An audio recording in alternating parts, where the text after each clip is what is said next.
بسم اللہ الرحمن الرحیم۔ میر انیس اور دبیر کو لے کر جو مسئلہ اس وقت کھڑا ہوا ہے، جو سنگین ہوتا چلا جا رہا ہے، آخر یہ مسئلہ ہے کیا اور یہ کیوں ہے؟ اس طرح کے مسائل یا اس طرح کے ایشوز کیوں کریٹ ہو رہے ہیں؟ آئیے اس پہ ایک نظر ڈالتے ہیں۔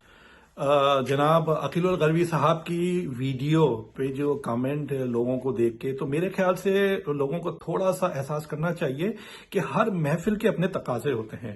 وہ جو ان کے کامنٹ ہیں میر انیس اور دبیر کے بارے میں، وہ ایک ادبی اردو ادب کا پروگرام تھا اور ہم نے تو کلپ ایک چھوٹا سا دیکھا ہے، ہمیں نہیں پتا کہ وہ کس کانٹیکسٹ میں بات ہو رہی تھی، تو اس کو بھی تھوڑا سا مد نظر رکھا کریں۔ ٹھیک ہے، اختلافات اپنے، مجھے اختلافات ہیں ان سے بہت ساری، لیکن اس کا مطلب یہ نہیں کہ میں کیچڑ اچھالوں یا اب ہمیں دیکھنا ہے۔ لیکن میں نے اس کے لیے تحقیق کی، جس کے بعد میں نے ان کی 11-12 سال کی ریکارڈنگز دیکھی ہیں اور مجھے بہت سی چیزیں ملی۔ اس کے اندر آپ دیکھیں کہ وہ قصیدے پڑھ رہے ہیں، میر انیس کے اور دبیر کے قصیدے پڑھ رہے ہیں وہ، تو تھوڑا سا لحاظ کیجئے اور اس چیز کو سمجھنے کی کوشش کیجئے کہ ہر محفل میں، ہر جگہ بعض کسی اور کانٹیکسٹ میں بات ہو رہی ہوتی ہے، تو اس کو ہمیں سمجھنے کی ضرورت ہے اور ہمیں تھوڑا سا ٹالرنس، اپنے اندر تحمل پیدا کرنے کی ضرورت ہے۔ اور یوٹیوب پہ موجود ہے پہلے سے تقریر۔ جو صرف اپنے مطلب کی سنتے ہیں وہ مخلص نہیں ہوتے، مخلص نہیں۔ میری تقریر آج سے شاید 10-12-15 برس پہلے یوٹیوب پر موجود ہے، ابھی بھی موجود ہوگی۔ لکھنؤ میں کہا تھا، کہیں اور نہیں، جہاں لکھنؤ کے ذاکرین و علماء ناراض ہو گئے تھے۔ میں نے کہا کہ اگر کوئی عالم، ذاکر، ذمہ دار، خطیب موجود نہ ہو تو بہتر یہ ہے کہ میر انیس اور مرزا دبیر کا مرثیہ ہی پڑھا جائے، اس لیے کہ وجہ بتائی تھی، اس لیے کہ میر انیس علیہ الرحمہ اور مرزا دبیر نے نہ صرف اپنوں کو،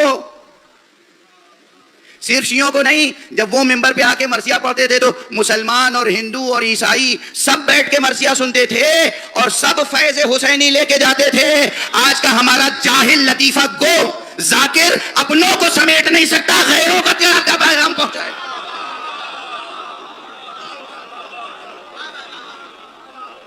اپنوں کو جمع نہیں کر سکتا تو دوسروں تک کیا اہل بیت کا پیغام پہنچائے گا؟ اس لیے ضروری ہے کہ مرثیہ پڑھا جائے، انیس کا مرثیہ پڑھا جائے، دبیر کا مرثیہ پڑھا جائے، تحت اللفظ مرثیہ پڑھا جائے۔ تحت سوز خانوں کی تربیت اور تحت اللفظ مرثیہ خانوں کی تربیت کے ادارے قائم کیے ہیں میں نے، اور کتنے ایسے ہیں جن کو باقاعدہ اپنی نگرانی میں تحت اللفظ مرثیہ خانی کی تربیت دلوائی ہے۔ لیکن اس کے یہ معنی نہیں ہے کہ کہیں اگر ان بزرگوں سے چوک ہو گئی ہے تو ہم کہیں سے دہراتے رہو۔ اچھائیاں دہرائی جاتی ہیں، غلطیاں نہیں دہرائی جاتی۔ رائے ظاہر کروں کہ اردو زبان صنف جو اردو نے عالمی ادب میں اضافہ کیا ہے، جس صنف کا، وہ مرثیہ ہے، اور مرثیے کا سب سے بڑا شاعر انیس ہے اور دوسرا بڑا شاعر دبیر ہے، اور ان دونوں کے دیوان مراثی پر ہم نہ جانے کتنے غالبوں اور میروں کو نثار کرتے ہیں۔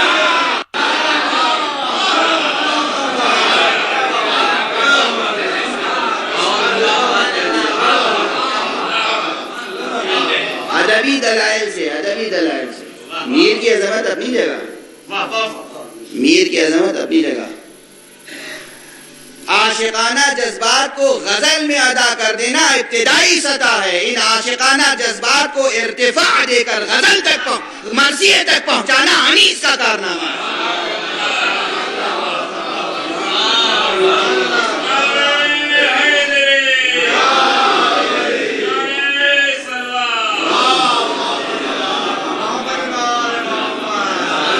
انیس ہوں، دبیر ہوں، تعشق ہوں، عشق ہوں، یہ وہ شعراء ہیں جنہوں نے زبان اور پوری ٹریڈیشن زبان کی، پوری شعری روایت کو زمین سے آسمان تک پہنچایا ہے۔ اور اس لیے وجہ ہے جو انیس نے کہا ہے کہ صدا ہے فکر ترقی بلند بینوں کو، ہم آسمان سے لائے ہیں ان زمینوں کو۔ انیس کی زمینیں معمولی نہیں ہیں، واقعی معمولی نہیں ہیں۔ اور اس لیے یاد رکھیے کہ وہ کس قدر پستی فکر تھی اس شاعر کی جس نے انیس پر گویا اعتراض کیا اس انداز میں، کہاں تصور پستی بلند بینوں کو، ہم آسمان سے لاتے نہیں زمینوں کو۔ بھلا بتائیے یہ کوئی اعتراض ہے؟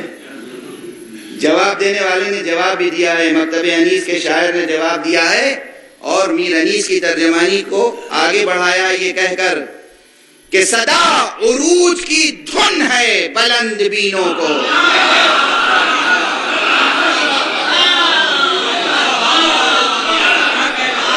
صدا عروج کی دھن ہے بلند بینوں کو، ہم آسمان بنا دیتے ہیں زمینوں